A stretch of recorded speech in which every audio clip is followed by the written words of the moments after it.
नमस्कार साथियों, मैं भीष्म असवाल आप सभी के बीच में हाजिर हूँ फेसबुक लाइव पर। जैसा कि मैंने आग्रह किया था कि कुछ बातों को लेकर, कुछ मुद्दों को लेकर, कुछ इश्यूज़ को लेकर, कुछ सुझावों को लेकर और कुछ मांगों को लेकर हम लोग फेसबुक लाइव पे चर्चा करेंगे, आप लोगों से जुड़ेंगे और बात करेंगे, डिस्कस करेंगे कि कोरोना काल जो महामारी चल रही है, पूरी दुनिया के अंदर चल रही है, हमारा देश भी उससे जूझ रहा है। तो क्या हाल हैं देश के और हम लोग क्या कर सकते हैं। दिनेश भाई, बिल्कुल स्वागत है आपका भी। और ये देखना है हमको कि किस प्रकार से हम लोग जो बातें कर रहे हैं यहाँ पर सिस्टम के सुधार की, तो उन बातों को लेकर हम लोग यहाँ पर आज फेसबुक लाइव पर आए हैं।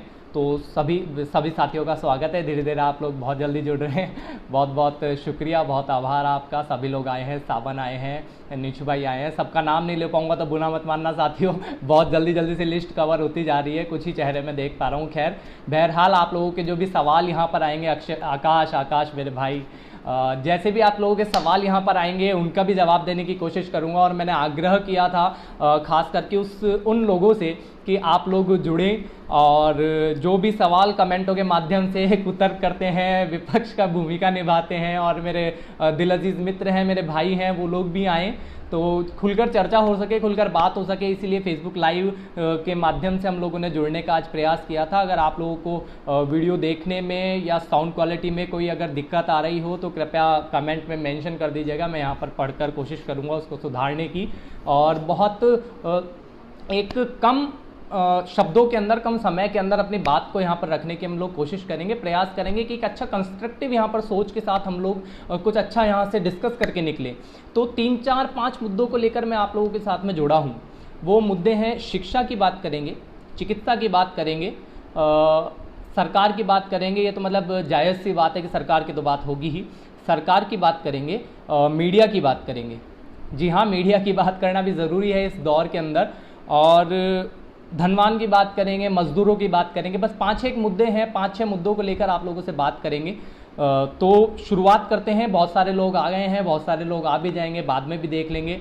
तो एक बार पुनः आप सभी का आभार, आप सभी को नमस्कार।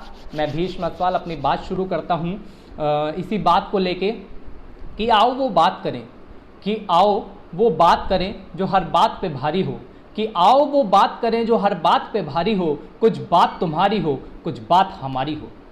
इसी सोच के साथ अपनी बात को शुरू करते हैं और कोरोना वॉरियर्स का हृदय की गहराई से हम लोग धन्यवाद करते हैं। इसी कोट के साथ में बात शुरू करते हैं कि कोरोना वॉरियर्स की जब बात होती है तो हम लोग बात करते हैं डॉक्टर्स की, हम लोग बात करते हैं नर्सेज की, हम लोग बात करते हैं हॉस्पिटल्स में सिक्योरिटी गार्ड्स की, सड़क पर तैनात पुलिस कर्मियों की।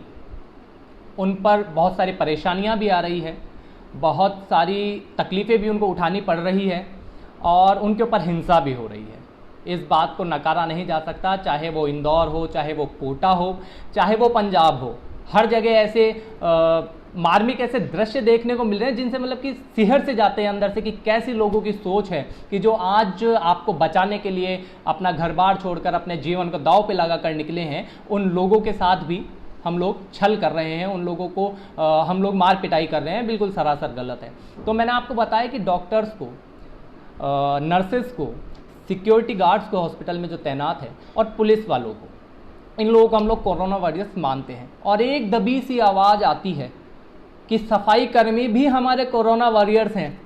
तो साथियों, वो दबी आवाज़ की ज़रूरत नहीं है, ज़रूरत है बहुत ज़ोर शोर से वो नाम लेने की। सफाई कर्मी, जी हाँ, ये कोरोना वॉरियर्स ही नहीं है, ये हमारे देश के वो अनाम योद्धा हैं, वो सैनिक हैं। 2 प्रकार के सैनिक होते हैं, 2 प्रकार के सैनिक इस देश के अंदर है। एक वो जो बॉर्डर के ऊपर अपनी लड़ाई लड़ते हैं और एक वो जो आपके गंदे चैम्बर के अंदर उतरकर इस देश की गंदगी को साफ करते हैं। तो उनको भी दिल से सल्यूट है, उन सफाई कर्मियों को सल्यूट है दिल से, कि जिनको हम लोग तवज्जो भी नहीं देना चाहते हैं, जिनकी हम लोग कितनी इज्जत करते हैं, शायद मुझे बोलने की ज़रूरत भी नहीं है। बहरहाल चिकित्सा कर्मियों की बात आती है तो बड़े बड़े आर्टिकल्स आते हैं, बहुत बड़े बड़े टीवी डिबेट्स होते हैं कि इन्हें पीपीई किट नहीं मिल रहा है, पीपीई किट नहीं मिल रहा है। बहुत दर्दनाक है। पीपीई किट भी मिलना चाहिए, सुरक्षात्मक उपकरण सारे उपलब्ध होने चाहिए, उनकी सुरक्षा की भी बात होनी चाहिए। पर एक विशेष बात यहाँ पर और कहना चाहेंगे, कोई इस बात को नहीं उठा रहा कि जो सफाई कर्मी हैं उनके भी पीपीई किट उपलब्ध होनी चाहिए। वो भी अपनी जान को उतना ही जोखिम में डाल रहे हैं जितना कि कोई चिकित्सा कर्मी डाल रहा है। इसलिए आवश्यकता है कि सफाई कर्मियों को भी पीपीई किट की उपलब्धता कराई जाए और जल्द से जल्द उनको भी वो सभी सुविधाएं दी जाए जो एक डॉक्टर को दी जा रही है, जो एक पुलिसकर्मी को दी जा रही है। वही इज्जत की भी वो लोग समाज से मांग करते हैं। और उम्मीद करता हूं कि जो लोग ये देखेंगे उसके बाद कल जो आपके घर के बाहर से कचरा उठाने के लिए लोग आएंगे उनकी आप लोग प्रशंसा करेंगे, उनके प्रति आपके दिल में सम्मान बढ़ेगा। इसी सोच के साथ ये मेरी जो बात थी, पॉइंट नंबर 1 यही था कि चिकित्सा कर्मियों के साथ साथ पुलिस वालों के साथ साथ सफाई कर्मी भी बहुत बड़े कोरोना वॉरियर हैं, कोरोना के योद्धा हैं।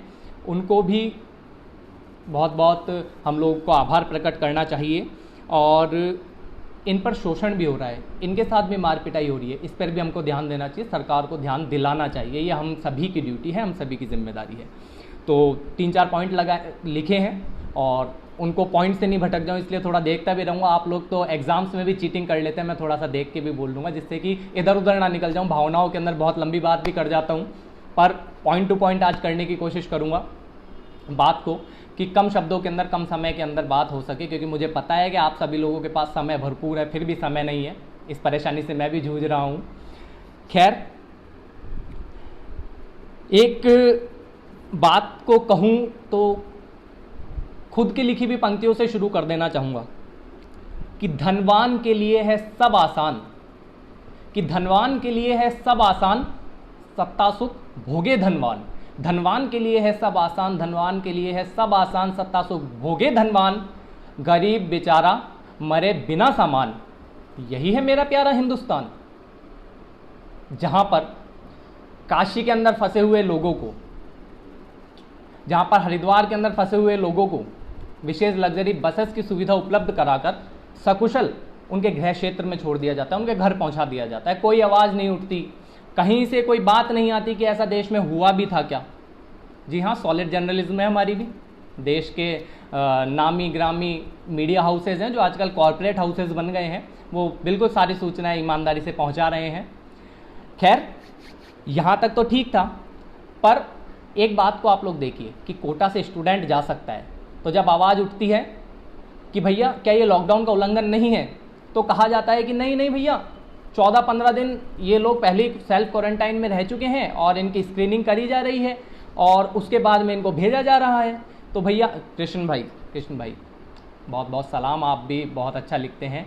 और इसी पॉइंट के ऊपर मैं आ भी रहा था कि बहुत बार ये कहा जा रहा है, मेरा पॉइंट भी यही है कि भैया आप लोग कह रहे हैं कि वो लोग कोटा से जा सकते हैं, वो लोग किसी तीर्थ यात्रा पे जहाँ गए हुए थे या कहीं घूमने भी गए हुए थे और फंसे हुए थे, वो लोग अपने घर जा सकते हैं, पर अप्रवासी मजदूर नहीं जा सकता। पहले तो यही एक बहुत बड़ी विडंबना है कि हम हमारे देश के मजदूरों को, देश के लोगों को जो ये एक दूसरे राज्य के अंदर काम करने मात्र के लिए चल जाते हैं, उन्हें अप्रवासी कह देते हैं। बहरहाल अप्रवासी कह रहे हैं तो उसी शब्द के चलन की बात करेंगे जो लोग हम लोग आम बोलचाल की भाषा में उपयोग में लेते हैं। तो जो अप्रवासी हैं, जो अप्रवासी मजदूर हैं, जो बेघर हैं, उनके लिए घर जाने की सुविधा नहीं है। वो बेचारे अगर अपने घर जाना भी चाहते हैं तो पिछले 10, 12, 15 दिनों से वो बॉर्डर के ऊपर फंसे हुए हैं। उनको वहाँ पर क्या सुविधाएं मिल रही हैं, क्या उनके साथ हो रहा है, शायद मुझे ये बताने की ज़रूरत नहीं है। पर हाँ, ये ज़रूर हम लोगों को सोचना पड़ेगा, हम लोगों को, कि धनवान व्यक्ति है वो ज़रूर जा सकता है, उसके लिए बसेस की व्यवस्था हो जाएगी, उसको सकुशल घर पहुंचाया जाएगा, उसकी स्क्रीनिंग की जाएगी। क्या वही स्क्रीनिंग, वही बस और वही सुविधाएं क्या एक मजदूर के पास में उपलब्ध नहीं हो सकती है? नहीं हो सकती है। उसका कारण ये है कि शायद वो धनवान नहीं, शायद उसकी किसी को फिक्र नहीं, शायद वो मायने ही नहीं रखता है किसी सरकार के लिए, या सरकार शायद ये सोचती हो कि वो वोट ही नहीं देने जाता है, दूसरे राज्यों के अंदर रहता है, और कुछ भी कारण हो सकते हैं, ये तो सरकार बेहतर जान सकती है। तो धनवानों की, गरीबों की अब क्या ही मैं बात कर रहा हूँ। खैर, मेरा पॉइंट यही था कि जब धनवान पहुँच सकता है तो गरीब भी पहुँच सकता है। ज़रूरत है हमको वो अलख जगाने की कि वो पहुँच सके। अप्रवासियों की बात हो रही है, मजदूरों की बात हो रही है, तो एक वर्ग विशेष की बात भी होगी। जी हाँ, ये शायद सुनने में शायद आप लोगों को अजीब सा लगे, पर हाँ, आप आंकड़े उठाकर देखिएगा, ज़्यादातर मजदूर गरीब, जो बेघर हैं, वो एक वर्ग विशेष और एक समुदाय विशेष से पाए जाएंगे। वो पिछड़े हैं, वो पिछड़े हैं, तो सरकार उनके लिए कदम भी उठाती है जितना संभव हो सकता है। आज हम लोग भी इसी बारे के अंदर चर्चा करने के लिए आए हैं कि क्या करना चाहिए, क्या नहीं करना चाहिए। तो हम लोग बात कर रहे हैं कि वो वर्ग विशेष के हैं, तो उस वर्ग विशेष के कल्याण के लिए और न्याय प्राप्ति का सुगम मार्ग अपनाने के लिए देश के अंदर और अंतर्राष्ट्रीय स्तर के ऊपर भी SC आयोग, ST आयोग, मानवाधिकार आयोग, अल्पसंख्यक आयोग, OBC आयोग का गठन किया गया है। कहाँ हैं वो? कहाँ नदारद हैं? सेल्फ आइसोलेशन में है क्या? आज उनको दिख नहीं रहा? इन आयोगों की सर्वाधिक ज़रूरत देश के अंदर आज की तारीख के अंदर है। ये आयोग आते हैं, इनके अध्यक्ष बनते हैं, इनकी कार्यकारिणी बनती है, ये लोग न्याय की बातें करते हैं, बहुत अच्छे स्तर पर काम भी करते हैं, इसके अंदर कोई दो राहें नहीं है। पर आज जब इन लोगों की सर्वाधिक ज़रूरत है, आज इन लोगों की सर्वाधिक ज़रूरत है, हमें उस वर्ग को, उन पिछड़े लोगों को जिनके लिए ये नींव रखी गई है, ये आयोग ही उनके लिए बने हैं, तो क्या आज उनको फ्रंट फुट पर आकर, आज उनको एकदम आगे आकर ये कार्य नहीं करना चाहिए? उनके लिए नहीं सोचना चाहिए? समझ में नहीं आता जिन लोगों के लिए काम करने के लिए ये आयोग बनाए गए हैं, ST आयोग, SC आयोग, OBC आयोग, अल्पसंख्यक आयोग, मानवाधिकार आयोग, वो लोग आज नदारद हैं। पता नहीं कहाँ हैं, क्या कर रहे हैं, कब करेंगे, क्या करेंगे। और उसके बाद में बहुत राजनीति होगी जब ये विकट दौर निकल जाएगा। जल्द निकलेगा ऐसी आशा हम करते हैं, पर उसके बाद बहुत राजनीति होगी, मैं आपको बता रहा हूँ। फिर यही आयोग आकर बोलेंगे SC के लोगों का इतना शोषण हुआ, ST के लोगों का इतना शोषण हुआ। आज वो आयोग क्या है, उनकी जिम्मेदारी तय करनी होगी, उनकी जवाबदेही भी तय करनी होगी कि वो लोग कहाँ पर हैं। आज उनकी सर्वाधिक ज़रूरत है। इन सभी आयोगों से भी हमारा अनुरोध है कि जल्द से जल्द अपनी जिम्मेदारी को समझें और यहाँ पर पहुँचें और लोगों की मदद करें। हम देख रहे हैं कि रोज़ सरकार आंकड़े जारी करती है, सरकार आंकड़े जारी करती है और कहती है कि आज टेस्ट हमने जो किए उसके अंदर कोरोना पॉजिटिव कम पाए गए हैं। सरकार दावा करती है कि आज टेस्ट हमने किए पर हमारी रिपोर्ट ये कहती है कि कोरोना संक्रमण की दर कम हो गई है। भैया, कोरोना संक्रमण की दर कम नहीं हुई है, आपकी पहुंच कमज़ोर है। एक बात हम लोगों को समझनी होगी कि आज राजस्थान के अंदर, मात्र राजस्थान के अंदर 6500 से अधिक जांचें लंबित है। कहाँ रैपिड टेस्ट की बातें कर रहे हैं हम? कहाँ बोल रहे हैं कि बहुत बड़े स्तर पर जांच करेंगे? जब तक जांच नहीं होगी तब तक कोरोना से हम लोग जीत नहीं सकते। संक्रमित तक पहुंच नहीं पा रहे हैं और हम कह रहे हैं कि आज संक्रमण कम हो गया है। ऐसा छलावा देश के साथ मत कीजिए। कोई भी सरकार हो, राज्य सरकार हो चाहे केंद्र सरकार हो, देश को सच जानने का हक है। आप बोलिए आकर मीडिया के अंदर प्रेस वार्ता कीजिए और बताइए कि हमारी ये कमी है, इसके ऊपर हम लोग काम कर रहे हैं। सिर्फ झूठे आंकड़ों का खेल मत खेलिए, इस विकट काल के अंदर तो मत ही खेलिए। और इस सरकार की सोच की तो मैं बात ही क्या करूं, जो सरकार हथियार खरीद रही है, मतलब पूरी दुनिया तो दवा खरीद रही है, चिकित्सक उपकरण खरीद रही है, और एक हमारी सरकार है, यशस्वी प्रधानमंत्री, आदरणीय, सम्माननीय, हम सबके आदर्श, वो रक्षा सौदे कर रहे हैं अमेरिका से। तो माफ़ कीजिएगा, आप पाकिस्तान वाली गलती को दोहरा रहे हैं।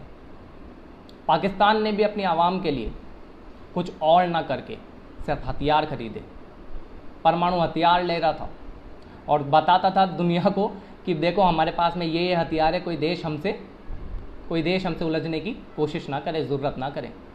तो मोदी जी, आप भी वही काम कर रहे हैं। आज रक्षा सौदा आप कर रहे हैं जबकि ज़रूरत दवा की है। तो माफ़ कीजिएगा, आप इस देश के अंदर गरीब की गरीबी और भूखे की भूख की रक्षा कर रहे हैं, देश की रक्षा नहीं कर रहे हैं। आज ज़रूरत है हमें बहुत बड़े बजट की, बहुत बड़े फंड्स की, और जब बात आती है कि फंड भरपूर है तो फिर एक छुपके से एक बात आ जाती है कि नहीं, हमको बहुत सारे क्षेत्रों के अंदर काम करना है तो हम सीमित संसाधनों के अंदर काम करते हैं। भैया, देश के अंदर संसाधन सीमित हैं, तो इस विकट परिस्थिति के दौर में ऐसी क्या मजबूरी आन पड़ी कि आपको रक्षा सौदे करने की ज़रूरत पड़ रही है? भैया, हथियारों से लड़ाई लड़नी है, चिकित्सक हथियारों की ज़रूरत है हमें। हमारी सेना, हमारी फ़ौज, हमारे हथियार मुस्तैद हैं और काफ़ी तादाद के अंदर हैं, और कोई देश भारत के ऊपर आक्रमण की सोचेगा नहीं। उसको पता है भारत क्या शक्ति है। तो इसलिए हमें हथियारों की नहीं, हमें चिकित्सक उपकरणों की, चिकित्सक सामग्री की ज़रूरत है। तो उस ओर भी ध्यान जाना चाहिए। और इस सरकार की सोच है जो, क्या बताएं, क्या कहें इस बारे में कि सरकार की क्या सोच है, जो मतलब कि चिकित्सक उपकरण खरीदने की जगह रक्षा सौदे कर रही है, हथियार खरीद रही है। और इसी बीच जब चिकित्सक की बात चल रही है तो कैलिफोर्निया के अंदर डॉक्टर संत चावला जो कैंसर स्पेशलिस्ट हैं, उन्होंने कोरोना वैक्सीनेशन की खोज कर ली है, आविष्कार कर लिया है और जल्द ही वो मार्केट के अंदर उपलब्ध भी होगी, बहुत टेस्ट प्रोसेस से गुजरने के बाद।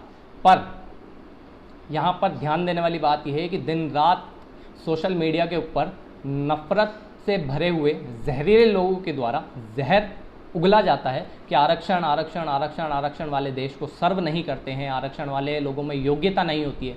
तो मैं आपको बता देना चाहूँगा, जयपुर मूल के डॉक्टर संत चावला दलित समुदाय से ही आते हैं और उनकी पुत्री अमेरिका के अंदर ही शीर्षस्थ अदालत की जज भी है। यहाँ मेरा ये कहने का तात्पर्य, इसको अन्यथा ना लेकर ये समझें कि नफ़रत के खिलाफ हम लोग बोल रहे हैं, हर वर्ग की हमें आवश्यकता है, पर एक वर्ग विशेष के खिलाफ आप लोग नफ़रत फैलाकर क्या साबित करना चाहते हैं, शायद आप लोग बेहतर जानते होंगे। हम लोग तो इस बारे में चर्चा ही कर सकते हैं, आपकी क्या सोच है वो आप लोग जानते हैं। पर आरक्षण की बात चलती है, कोसते रहते हैं आप लोग और कहते हैं योग्य लोग नहीं हैं ये। तो भैया, देश का भीलवाड़ा मॉडल, राजस्थान का भीलवाड़ा मॉडल पूरी दुनिया के अंदर नज़ीर बन गया है। और आप आंकड़े उठाकर देख लीजिए, वहाँ पर अधिकांशतः कार्यपालिका के अंदर कौन लोग हैं? आरक्षित वर्ग के लोग हैं। वहाँ के एसडीएम कौन है? आईएएस टॉपर टीना डाबी है। वहाँ पर डॉक्टर्स कौन है?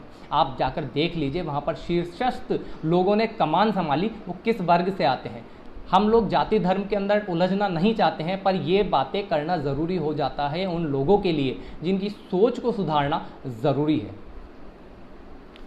नफ़रत नफ़रत नफ़रत, दिन रात नफ़रत, नफ़रत के बीच में ऐसी सच्चाई से रूबरू होना भी ज़रूरी है साथियों। महेंद्र जी नमस्कार, सद्दाम भाई, विजय भाई, जेपी जी नमस्कार, नरेंद्र जी, आबिद जी। तो अगले पॉइंट के ऊपर चलते हैं। सरकार बात करती है कि गरीबों तक पहुंचाएंगे हम लोग, मदद पहुंचाएंगे। और गरीबों तक जब मदद पहुंचाने की बात आती है तो सरकार कहती है कि हम लोग डाटा इकट्ठा कर रहे हैं कि किन लोगों को मदद पहुंचानी है, कौन लोग पात्र हैं। पर किसी का ध्यान इस और नहीं है कि छात्रवृत्ति के ऊपर, छात्रवृत्ति लेकर पढ़ने वाले विद्यार्थी गरीब वर्ग के विद्यार्थी होते हैं। वो एक समुदाय विशेष के नहीं होते, वो गरीब होते हैं। अधिकांशतः एक ही समुदाय के हो सकते हैं, पिछड़े हो सकते हैं, शोषित हो सकते हैं, दबे कुचले हो सकते हैं, SC ST OBC के हो सकते हैं, पर सभी वर्गों के लोग, सामान्य वर्ग की भी स्कॉलरशिप पे पाने वाले लोग होते हैं जो कि गरीब होते हैं। तो उन गरीबों का डेटा गवर्नमेंट के पास में ऑलरेडी मौजूद है। सरकार को चाहिए कि एक बटन दबाकर 1000 2000 रुपये प्रति माह उन पात्र विद्यार्थियों को भेज दिया जाए, तो वो खुद की मदद कर पाएंगे, खुद के परिवार की मदद कर पाएंगे। वो डेटा गवर्नमेंट के पास ऑलरेडी मौजूद है जो छात्रवृत्ति के ऊपर स्टूडेंट पढ़ाई कर रहा है। ज़रूरत है 3 से 5 साल तक पात्र विद्यार्थी जो कि स्कॉलरशिप की पढ़ाई कर रहे थे, स्कॉलरशिप पर पढ़ाई कर रहे थे, उनके अकाउंट के अंदर डायरेक्ट मदद पहुंचाई जाए, जिससे बहुत बड़े वर्ग को बहुत जल्दी राहत प्रदान की जा सकती है। तो छात्रवृत्ति पर पढ़ने वाले विद्यार्थियों के लिए मदद मुहैया करवाने से बहुत जल्द राहत उपलब्ध हो सकती है देश के बहुत बड़े स्तर पर। और MHRD विभाग तो शायद क्वारंटाइन हो गया है, उसका तो ध्यान ही नहीं है कि छात्रवृत्ति पर पढ़ने वाले विद्यार्थी भी गरीब हैं। एक और देश मीडिया पर निर्भर है, एक और देश मीडिया की तरफ ताक रहा है कि वो सच्चाई दिखाएगा, पर दिखाता क्या है? नफरत। फैलाता क्या है? झूठ। व्यापार किसका करता है? इंसानी जज्बातों का, आपकी भावनाओं का, हमारी भावनाओं का। क्या मीडिया का ये धर्म है? मैं भी एक पत्रकारिता का विद्यार्थी हूँ। जब मीडिया की ये हालत देखता हूँ तो दर्द होता है, शर्म आती है कि क्या ये वो मीडिया है जिसके एथिक्स के बारे में हमने बहुत बड़ी बड़ी किताबें पढ़ी थी? क्या ये वो मीडिया है जो पत्रकारिता एक मिशन हुआ करता था? शर्मनाक है। मीडिया का धर्म ये है कि वो सच्चाई बयां करे, वो नफरत ना फैलाए, वो सौहार्द को बना कर रखे। पर कर क्या रहा है? चापलूसी। फैला क्या रहा है? नफरत। जी नहीं। हमारे मीडिया का काम आप देखिए, प्रधानमंत्री जी आते हैं और बड़ी सफाई से 14 अप्रैल को अंबेडकर जयंती के दिन झूठ बोलकर निकल जाते हैं पूरे देश के सामने, पूरी दुनिया के सामने, कि 30 जनवरी से वो स्क्रीनिंग कर रहे थे एयरपोर्ट्स पे। मान्यवर, जब आप 30 जनवरी से स्क्रीनिंग कर रहे थे तो कोरोना आया कहाँ से? 30 जनवरी से तो आप जांच कर रहे हो, कोरोना कहाँ से आ गया? कोरोना आपकी विफलताओं से आया है। जब आप ट्रंप साहब की अगुवाई करने में व्यस्त थे तब कोरोना दस्तक दे रहा था धीरे धीरे धीरे धीरे, पर नहीं, आप तो 30 जनवरी से टेस्ट कर रहे थे। पर सोचने वाली बात यह है कि प्रचार मंत्री और प्रचार मीडिया पार्टी प्रवक्ता बन के बैठती है, उन्होंने तो किसी एडवाइजरी की बात ही नहीं करी कि 30 जनवरी से, जब ऐसा कोई डेटा तक सामने नहीं आएगा 30 जनवरी से स्क्रीनिंग की जा रही है। झूठ, सरासर झूठ। दर्द होता है जब कोई देश का दुनिया के सबसे बड़े लोकतंत्र का चुना हुआ नुमाइंदा, देश का सर्वे सर्वा हमारे आदरणीय प्रधानमंत्री जी कोई झूठ बोलकर निकलते हैं, उन्हें शोभा नहीं देता। हम सबकी भी जिम्मेदारी है। अब आप लोग ये देखिए कि मीडिया का क्या धर्म था। मीडिया का धर्म था कि वो लोग बताते और प्रधानमंत्री जी, हो सकता है गलती से निकल जाए मुंह से, कोई बड़ी बात थोड़ी ना है, उसके बाद आके खंडन भी तो पेश कर सकते हैं, पर वो करेंगे कब? जब उनको उनकी गलती का एहसास होगा। एहसास कब होगा? जब मीडिया कराएगा। पर मीडिया तो व्यस्त है अपने नफरती धर्म को निभाने में, चापलूसी करने में। एक बहुत बड़ा मीडिया का वर्ग है जो देश को गर्त में लेकर जा रहा है। कोरोना से तो नुकसान होगा ही होगा, नफरतों से बहुत ज़्यादा नुकसान होगा, भूख से बहुत ज़्यादा नुकसान होगा। ये भूखों की हिफाजत कर रहा है आज मीडिया। पत्रकारिता एक मिशन हुआ करता था, पत्रकारिता एक नज़ीर हुआ करता था, पर आज पत्रकारिता को सिर्फ नफरत का अड्डा बनाकर छोड़ दिया है। खैर, जो अड़े थे जिद पर कि सूरज बनाकर छोड़ेंगे, कि जो अड़े थे जिद पर कि सूरज बनाकर छोड़ेंगे, पसीने छूट गए उनके एक दिया बनाने में। कि जो अड़े थे जिद पर कि सूरज बना के छोड़ेंगे, पसीने छूट गए उनके एक दिया बनाने में। और मेरी नज़र में वो शख्स आदमी ही नहीं, कि मेरी नज़र में वो शख्स आदमी ही नहीं, ज़माना लगा है जिसे खुदा बनाने में। नाम तो मैं नहीं लूँगा, आप लोग सब समझदार हैं, समझ जाइए मैं किस और इशारा कर रहा हूँ। और एक मुद्दा है, अंतिम मुद्दा है, जिस पर बात करने के लिए मुद्दे वाइज हम लोग इकट्ठा हुए थे कि पॉइंट टू पॉइंट बात करेंगे, तो सब पॉइंट्स पर लगभग डिस्कशन हो चुका है। एक आखिरी पॉइंट है कि शिक्षा के ऊपर राजस्थान सरकार ने एक एडवाइजरी जारी करी है, एक आदेश निकाला है, जिसके अंदर कहा है कि विश्वविद्यालय के अंदर प्रवेश परीक्षाएं इस वर्ष नहीं होगी, बल्कि जो पिछली उत्तीर्ण परीक्षा थी उसी के अंकों पर विश्वविद्यालय में छात्रों को प्रवेश दिया जाएगा। ये सरासर गलत है और गलत निर्णय सरकार का है। और विश्वविद्यालय के जिन कुलपतियों ने भी इसकी सिफारिश की है, उनकी भी दूरदृष्टि सोच की कमी है।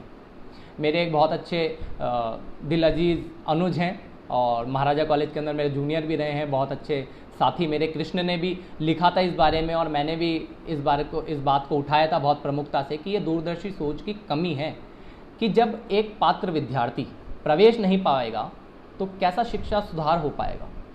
एक विद्यार्थी जो स्नातक, मान लीजिए एक उदाहरण के तौर पर कि एक विद्यार्थी जिसने 2012 के अंदर अपनी स्नातक कर ली थी, अपनी बीकॉम बीए या बीएससी कर ली थी, वो अब 2020 के अंदर एमएससी एमए या फिर एमकॉम के अंदर प्रवेश चाहता है, तो उसकी गत परीक्षा के उत्तीर्ण अंकों के आधार पर तो वो प्रवेश पा ही नहीं पाएगा, क्योंकि परसेंटाइल फॉर्मूले के अंदर तो वो सरासर बाहर ही हो जाएगा।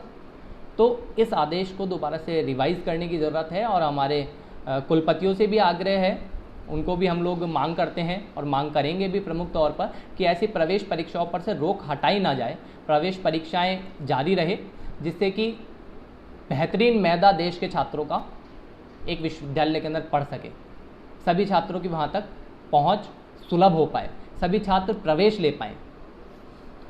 और अब आप लोगों के सवालों का यहाँ पर दौर शुरू करते हैं, वो वक्त जिसके लिए इंतज़ार कर रहे थे मेरे साथी। चलो देखते हैं।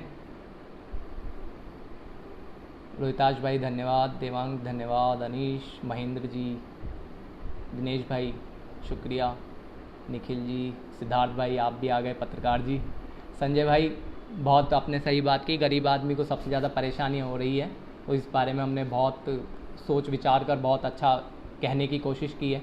बहुत धन्यवाद आपका राजेंद्र जी, निखिल जी, सौरभ बिल्कुल सही कहा आपने कि हम विद्यार्थी देश का भविष्य हैं। सौरभ ने एक बात लिखी, बहुत सही बात लिखी मेरे भाई, कि विद्यार्थी देश का भविष्य है। जो एक विश्वविद्यालय का युवा होता है, एक छात्र होता है, एक पढ़ा लिखा नौजवान होता है, उसकी जिम्मेदारी क्या होती है समाज के प्रति? उसकी जिम्मेदारी ये है कि वो हर मुद्दे का, हर इशू का, हर बात का क्रिटिकल एनालिसिस करके सोशल समाज के अंदर बहुत बड़े वर्ग को आसान भाषा के अंदर समझा सके। यही तो पढ़े लिखे होने का फ़ायदा है। एक अशिक्षित और एक शिक्षित के अंदर फ़र्क यही है। तो अब ज़रूरत है कि देश का जो युवा है उसको बागडोर संभालनी पड़ेगी, अपनी जिम्मेदारी का एहसास करना पड़ेगा। एक आईटी सेल के भरोसे तो ये नहीं चलने वाला है। हाँ सावन भाई, मेरे लाइव आने से यहाँ पर प्रॉब्लम रिसॉल्व तो नहीं हो जाएगी, पर कुछ बातें सही जहन के अंदर ज़रूर पहुँच जाएगी, यही हमारी उम्मीद है। और एक कंस्ट्रक्टिव सोच की मैंने आपसे बात की थी, वो इसका उदाहरण नहीं है मेरे भाई। निखिल जी, राम रतन जी धन्यवाद, आप सेक्रेटरी बने, उसकी भी शुभकामनाएं आपको। प्रदीप जी धन्यवाद। डिफेंस डील पहले ही हो गई थी? अच्छा, बिल्कुल।